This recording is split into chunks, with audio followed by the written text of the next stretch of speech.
if things get any weirder this month, I believe the old Ghostbusters vortex is going to crack open above my house from wall to wall. And in fact, right now, I actually have to be concerned about being protested at an investigation. There is a very haunted house here in the South. I won't say where. It's a private residence. And it's so haunted that the woman who lives there, she's desperate to have me come and try to help her figure out how to deal with this.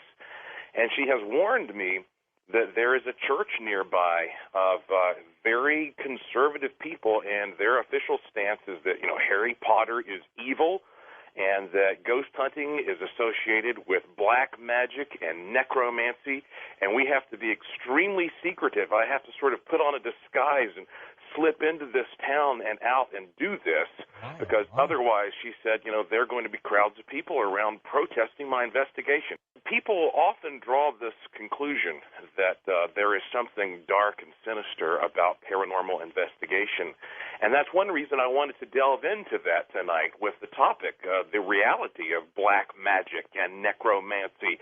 And actually, of course, paranormal investigation is simply about observing something you cannot understand and trying to figure it out. It's very simple. It doesn't mean that you're trying to trigger something that you shouldn't be tampering with. But on the other hand, when I first became involved in this field, I didn't know exactly what to think of magic. And it took me a while before I had enough experience to learn the truth about magic, and especially black magic. And so I guess a good place to start this conversation is by thinking about the human mind itself. Because, if I want to move my arm, all I have to do is think, I want my arm to move, and voila, my arm moves. The very fact that I will this to happen and then it occurs shows you that there is some type of a physically manifesting energy that is produced by the human mind. It's that old mind-body dilemma, but the idea is that Newtonian physics says for every action there's an opposite but equal reaction, and you have to have something of physical stature, so to speak, to create a physical reaction. And so the mind has this physicality, and I believe that sometimes these thoughts can be condensed and fired off into the universe just like a bullet. And when that happens, well, there is some repercussion, and we don't understand precisely how that occurs, but I do know that when we started doing investigations around 20 years ago, little by little, I found that the activity was more prominent at places where magic had been practiced. For example, I went to a castle here in the mountains of western North Carolina, and in this castle it is believed that there were a couple, a man and a woman, murdered and buried underneath the concrete floor. And I don't know that anybody's ever actually tried to crack this floor open and look to see if there are dead people down there. There might not be enough probable cause for something that extreme, but the rumor has always been that there are a couple of murder victims there. So we went there, my team and I did. And Brian Irish was with us at the time, the imaging expert I've mentioned so many times. And at this particular location, we were told that there was a woman who lived in the castle who was interested in the dark arts. And black magic is really kind of defined by either trying to produce a negative effect that harms someone or to access forbidden wisdom. And so this woman apparently was practicing some kind of necromancy, trying to bring up the spirits of these dead people. And we went right to that spot where this woman used to conduct her ceremonies, and we had all of our equipment set up, of course. At one point, the equipment went bonkers, and at the same time, Brian captured this incredible video that shows this bright spherical illumination. I know people talk about orbs and stuff a lot. This is different. You'll see what I mean. This bright emanation that appeared in this basement and swooped right up to the camera and then zoomed off into the darkness. And when you see something like this, it's so interesting because you can actually see the autofocus on the camera adjust to try to capture this thing. It was something that was, physically present in the room. If you see this, it's one of the better pieces of footage of some type of a manifestation that might be a product of a magical ritual at this haunted place. I feel obligated to also say this. A few weeks ago, talked about how to make a wand, a magic wand that would open third eye.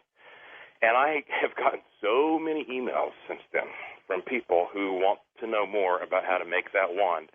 A chopstick, a wooden chopstick, with a piece of aluminum foil wrapped around it, and then a piece of cotton wrapped around that.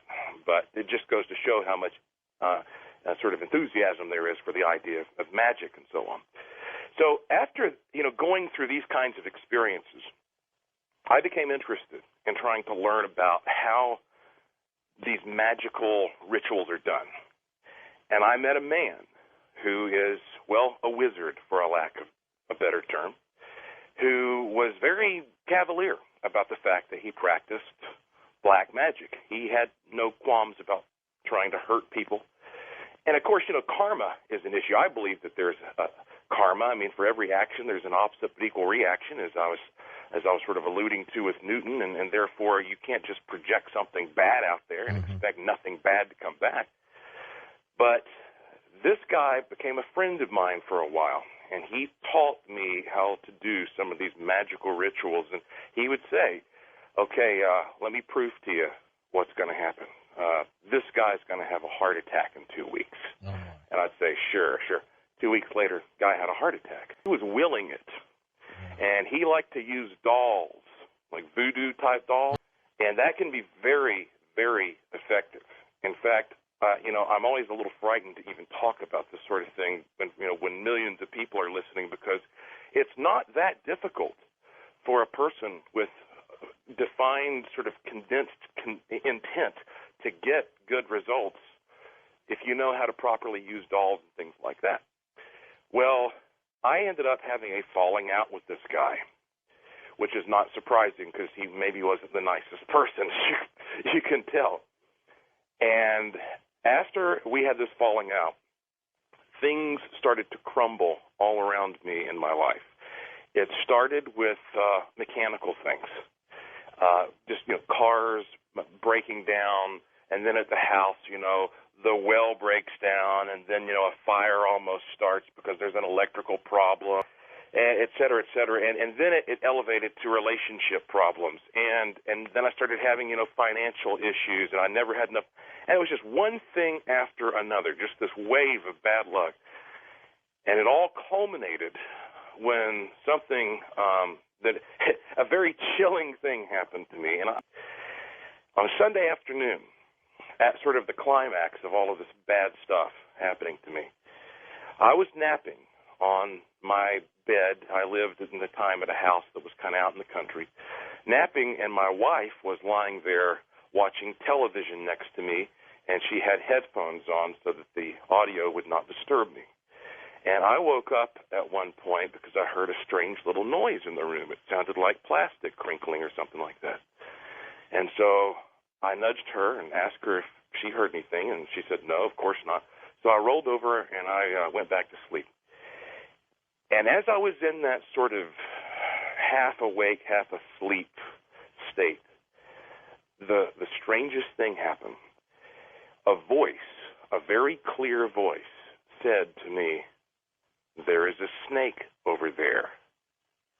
And I opened my eyes, and there was a 6-foot black snake about 8 inches from my face slid to bed with me.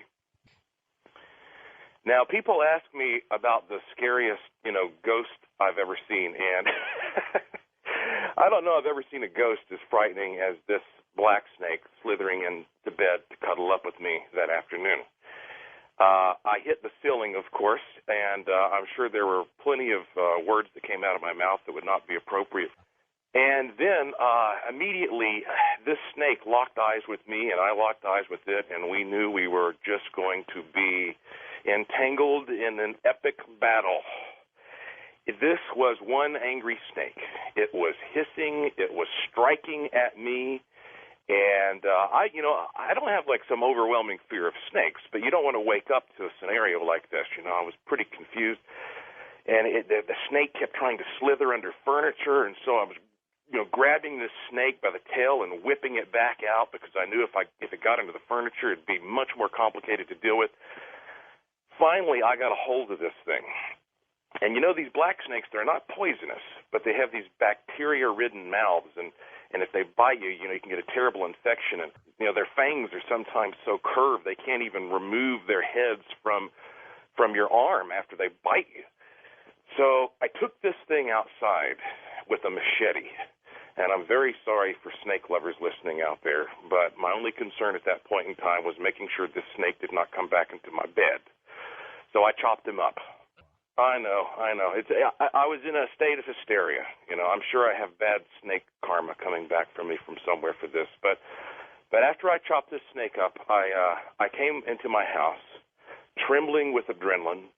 I had this musky stink on my hands from having handled this thing. And so I was walking to the other side of the house to wash my hands, and I heard my wife shriek. And she screamed, "Oh, my God, there's another one." And sure enough, here is a second snake that has appeared. Back to square one we go. Both these snakes, very aggressive. And that snake met the same fate as its partner. So at that point, now, mind you, I'd never had any issue with snakes coming into the house before like this. And that snake, if that snake, that first one, had come into the house from the same end as the second snake, then that snake had to slither all the way through my house, into my bedroom, past my wife, because she was sitting next to the door, around the bed, and right directly up to me. And I don't smell like a rat, so I'm not sure why that would happen. So at this point, I said, okay, this is ridiculous. I have had enough. And so I got serious, and I took a couple days learning about, protective rituals that you can do to shield yourself from all this negativity. And one other thing that I did was I actually took the head of one of those snakes, and I put it in a jar, because the old-timers say if you put a snake head in a jar, it'll ward off other snakes. I don't know if that's true or not, but I can tell you one thing. I've kept that snake head in that jar all these years wherever I've lived, and I've never seen another snake near my house. And I don't necessarily have to understand how, but that's fine. Now, I bring all this up because this might be an example of what we call the harbinger phenomenon.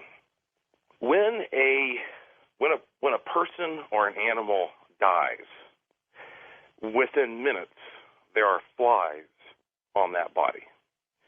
And some of these flies come from 20, 30 miles away.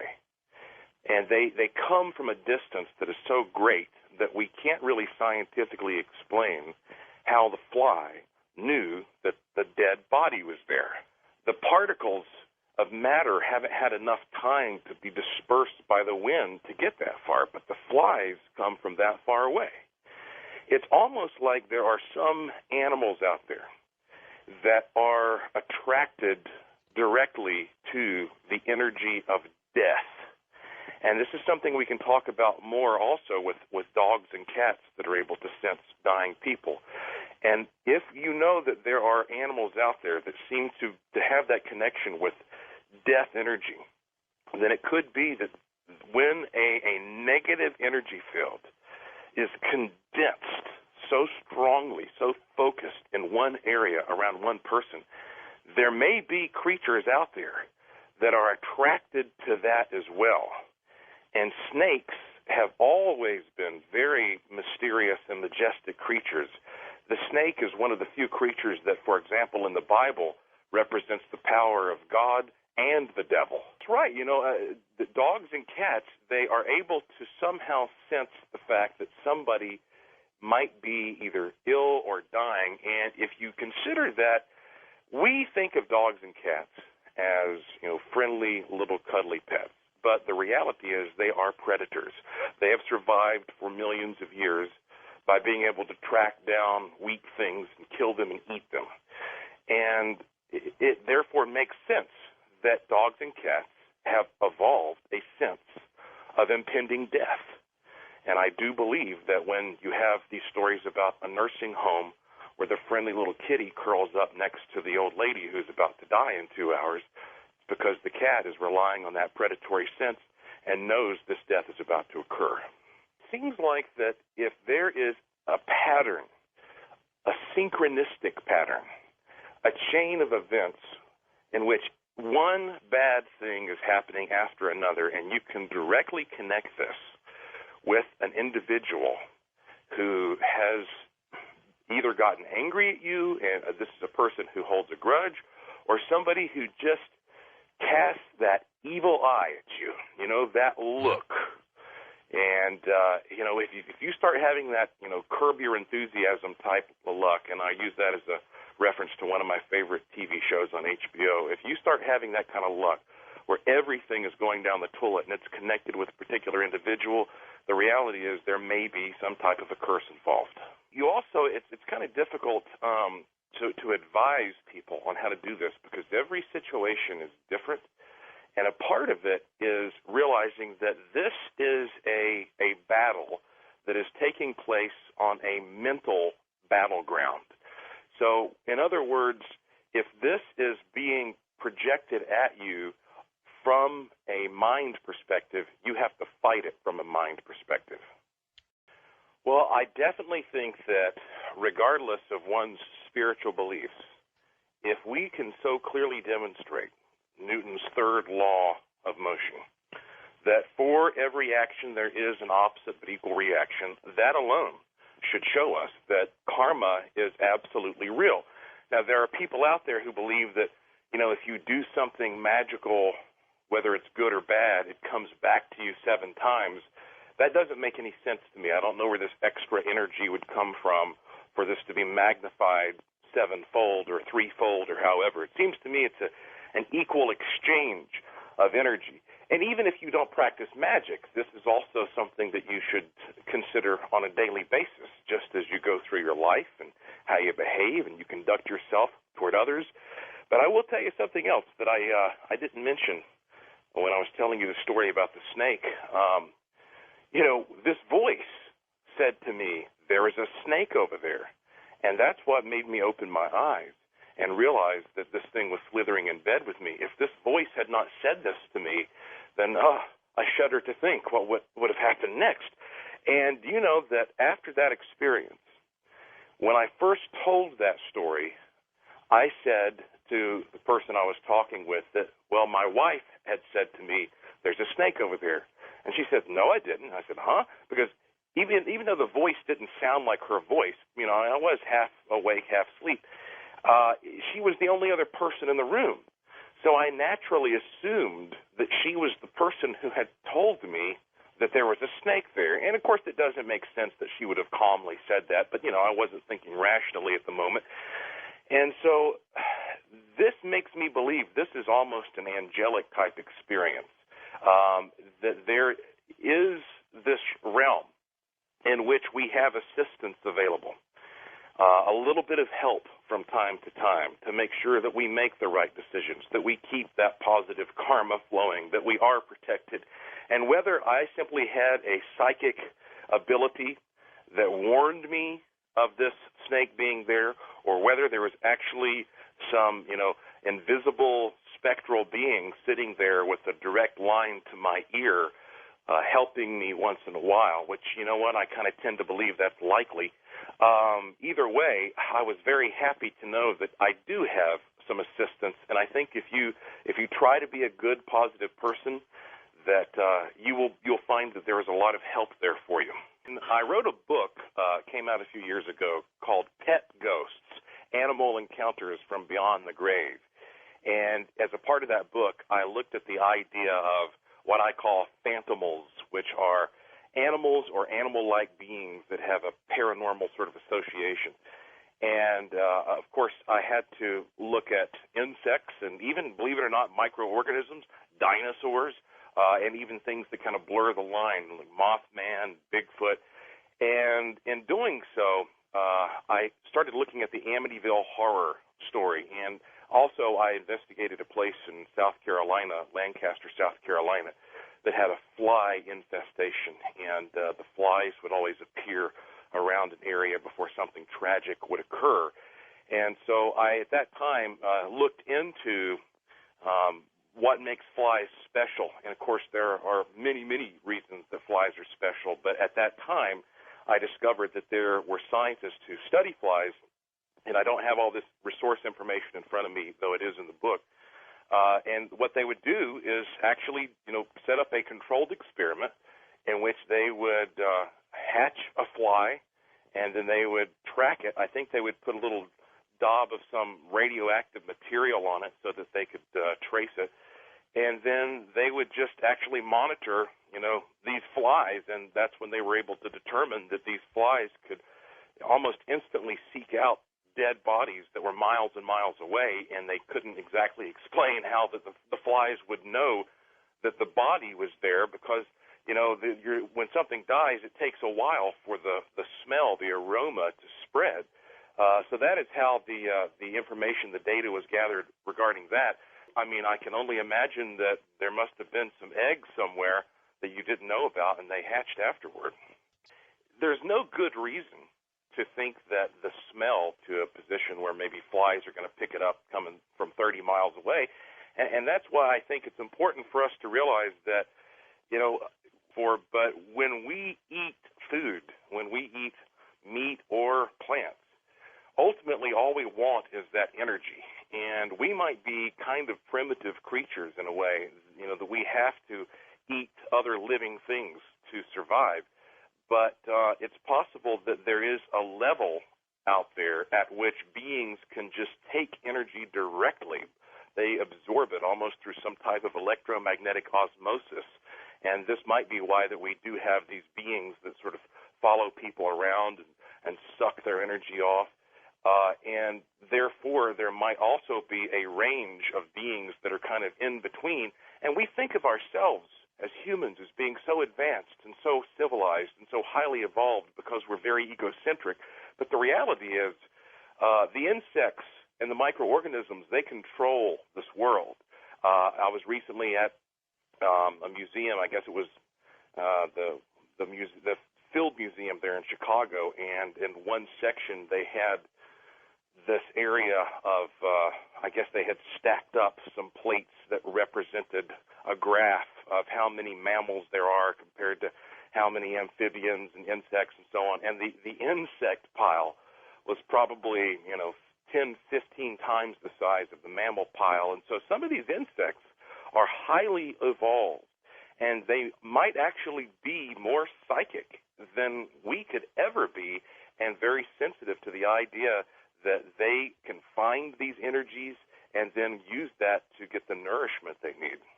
I have heard similar stories that, there is a house that is associated with some skeletal remains, and that there were workmen who fled because that when they were doing some restoration, they actually encountered some of these spirits. It's pretty silly that a guy like myself has to wear disguises once in a while, but I have dealt with a lot of very unusual people over the years, and the reason is I have always felt that, of course, in order to be a good paranormal investigator, you have to have good public relations, because I don't know what's happening unless someone tells me what's happening, and I can't get there to study it unless someone gives me the access and permission to do it. And so I've always been very available in the media. I've been on just about every TV-type program you can think of, and of course, with all the radio and then the books and the website stuff, I mean, I'm very exposed. And I have had so many people appear on my doorstep that I now have, guard dogs and cameras and a lot of things to protect myself.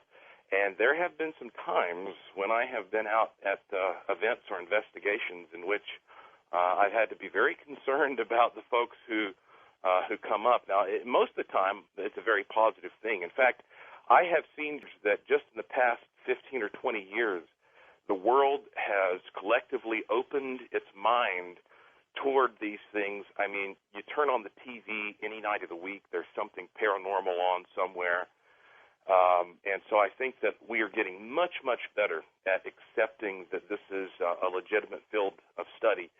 However, some people simply see the paranormal as a blank slate upon which they can project whatever twisted or dark ideas they may have. And so that is a concern, and we're still essentially wrapped up in a religious war in this world, a war that starts with, my God is better than your God. I mean, that's pretty scary, and that's, it shows you that however advanced we may feel we are, there is still a very large segment of the populace out there that is very much behind, and some of these people are frightened.